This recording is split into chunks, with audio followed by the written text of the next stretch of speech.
Sir ఏంటి sir ఈ గుంటూరు పార్లమెంట్లో ఈసారి గెలిపేవారు ఒక పక్కనేమో వైఎస్ఆర్సీపీ తరపు నుంచి కిలార్ రోషే గారు పోటీ చేయబోతున్నారు, మరో పక్కేమో జనసేన తెలుగుదేశం బీజేపీ ఉమ్మడి అభ్యర్థిగా పెమ్మసాని చంద్రశేఖర్ గారు పోటీ చేయబోతున్నారు. మరి వీరిద్దరిలో ఈసారి గెలిపేవారుదండి ఇక్కడ? ఈసారి గుంటూరు పార్లమెంట్కి పెమ్మసాని చంద్రశేఖర్ గారు ఆయన అభ్యర్థిత్వం ఖరారవగానే ఆయన ప్రజలతో కనెక్ట్ అయిపోయారు. ఆయన గెలుపు పక్క. ఆయన ఎందుకంటే గతంలో ఎంపీగా ఉన్న గల్లా జయదేవ్ గారు ఈ ప్రాంతాన్ని బాగా అభివృద్ధి చేశారు. అట్లాగే ఆయన సూచనల మేరకే పెమ్మసాని చంద్రశేఖర్ గారి అభ్యర్థాన్ని ఖరారు చేయడం జరిగింది తెలుగుదేశం పార్టీ. పెమ్మసాని చంద్రశేఖర్ గారు మన తెనాలి గుడిపాలెనికి చెందిన వ్యక్తి. ఈ ప్రాంతంలో ఆయనకి అన్ని అవగాహన ఉన్నాయి. అందువల్ల అతను గతంలో నర్సాపేట పార్లమెంట్లో కూడా కొన్ని సేవా కార్యక్రమాలు చేస్తున్నారు. అవన్నీ ప్రజలు బేరీ చేసుకుంటారు. అందువల్ల ఆయన గెలుపు పక్కా.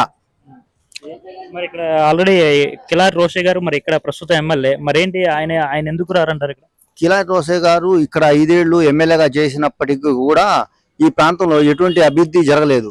ఎందుకంటే ఆయన గెలిచిన తర్వాత నేను ఈ ప్రాంతంలో ఆటోనగర్ని ఏర్పాటు చేస్తానని చెప్పి ఆటోనగర్ కార్మికులకి ఒక ప్రత్యేకమైన హామీని ఇవ్వడం జరిగింది.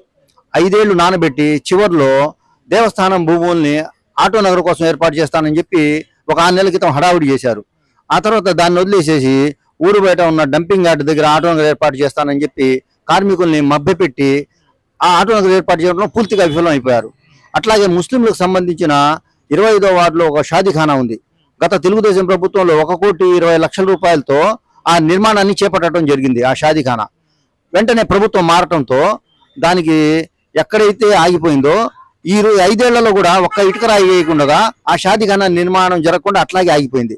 అప్పుడు ఆయన కిలార్ రోషే గెలవంగానే నేను ఈ షాదీఖానా కూడా కట్టి మీకు ఓట్లు అడుగుతానని చెప్పి హామీ ఇవ్వటం జరిగింది ముస్లింలకి. అందువల్ల ముస్లింలు కూడా పదే పదే ఆ షాదీఖానా నిర్మాణం చేయలేదని చెప్పి ప్రశ్నిస్తూనే ఉన్నారు. అందువల్ల కిలారి రోషే గారు ఈ ప్రాంతంలో ఎటువంటి అభివృద్ధి చేయలేదు. అందువల్ల ఆయన గురించి ఏందనేది ఈ పార్లమెంటు నియోజకవర్గంలో అన్ని చోట్ల ఈయన ఎలాంటి వ్యక్తి అనేది కూడా తెలిసిపోయింది. అందువల్ల ఆయన గెలుపు కష్టం. పెమ్మసాని చంద్రశేఖర్ గారు బ్రహ్మాండంగా గెలుస్తారు. ఆయన ప్రజలతో కనెక్ట్ అయిపోయారు. ప్రజలు కూడా అతన్ని గెలిపించాలనే భావనలో కూడా సిద్ధపడి ఉన్నారు. అందువల్ల పెమ్మసాని చంద్రశేఖర్ గారు గెలుస్తారు. సుమారు 1,00,000 మెజార్టీతో పెమ్మసాని చంద్రశేఖర్ గారు గెలుస్తారు. మరి ఇక్కడ మరి నరేంద్ర గారు ఈసారి తెలుగుదేశం నుంచి పోటీ చేస్తున్నారు, మరి ఆయనకి ఎలా ఉంటుంది? నరేంద్ర కుమార్ గారు గత 25 ఏళ్ల నుంచి ఇక్కడ ఎమ్మెల్యేగా ఉన్నారు. ఈ ప్రాంతంలో పేదవాళ్ళకి 3 సార్లు ఆయన హయాంలో 3 సార్లు పేదవాళ్ళకి ఇళ్ల పట్టాలు ఇవ్వటం జరిగింది.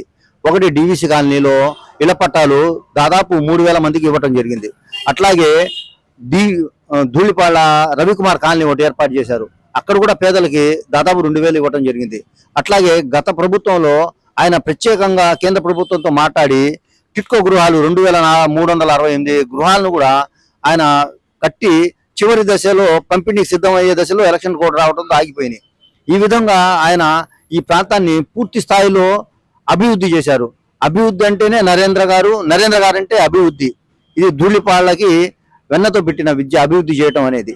అలాగే మనం గతంలో ఈ ప్రాంతంలో కరెంటు పోతే ఎక్కడో తాడికొండలో కరెంటు తీశారు, బాపట్లో తీశారని చెప్పేవాళ్ళు. అట్లాంటిది 133 kV సబ్స్టేషన్ ని ఈ పొన్నూరు ప్రాంతంలోనే ఏర్పాటు చేయడం జరిగింది. అప్పుడు ఆ సబ్స్టేషన్ ఏర్పాటు చేసిన తర్వాత ఇప్పుడు దాకా కరెంటు పోయిన దాఖలాలు లేవు. ఒకవేళ పోయినా వెంటనే ఇక్కడే సర్దుబాటు చేసి వెంటనే వచ్చేది. అట్లా అభివృద్ధి చేయడం జరిగింది ఆయన. అట్లాగే ఇంకా చాలా కాలనీల్లో డ్రైన్లు కానీ రోడ్లు కానీ బాగా బ్రహ్మాండంగా వేయటం జరిగింది. అట్లాగే పొన్ను నుంచి నారాకోటూరు వెళ్ళేదాకా చేపల బ్రిడ్జి వరకు రోడ్డు వైండింగ్ చేసి ఆయన బాగా బ్రహ్మాండంగా చేయటం కూడా జరిగింది. ఖచ్చితంగా నరేంద్ర కుమార్ గారు దాదాపు 15,000 పైచులకు ఓట్లతో మెజార్టీతో గెలవడానికి సిద్ధంగా ఉన్నారు. ప్రజలు కూడా ఆయన్ని ఆదరించడానికి సిద్ధంగా ఉన్నారు. ఎందుకంటే గతంలో 5 ఏళ్లలో నరేంద్ర కుమార్ గారు హయాంలో ఈ ప్రజలు ఎలా సుఖశాంతులతో ఉన్నారు, వాళ్ళ వ్యాపారం ఎలా చేసుకున్నారు అనేది చూశారు. ఈ 5 ఏళ్లలో ప్రజలు వ్యాపారాలు చేయాలంటే భయపడ్డారు. అలాగే ఏదన్నా ఉద్యోగాలు రావాలంటే భయపడ్డారు. అలాగే ఏదైనా కార్యక్రమాలు చేయాలన్నా భయపడ్డారు. మాట్లాడాలంటే భయపడ్డారు. ఈ విధంగా దినదిన గండంతో బ్రతకడం జరిగింది. అది నరేంద్ర కుమార్ గారు ఉంటే ప్రశాంతంగా నిద్రపోయి హాయిగా తమ తమ వ్యాపారాలు చేసుకోవటం, అలాగే వెంచర్లు వేసుకోవడం కానీ ఇలాంటివన్నీ చేసుకోవటానికి ప్రజలు నరేంద్ర కుమార్ గారిని ఖచ్చితంగా కోరుకుంటున్నారని చెప్పి మేము గత 15 రోజుల నుంచి ప్రచారాలు చేస్తున్నాం కాబట్టి ప్రజల నాడి మాకు తెలుస్తుంది కాబట్టి ఖచ్చితంగా మేము చెప్పగలుగుతున్నాం ఈసారి నరేంద్ర పక్కా గెలుపండి.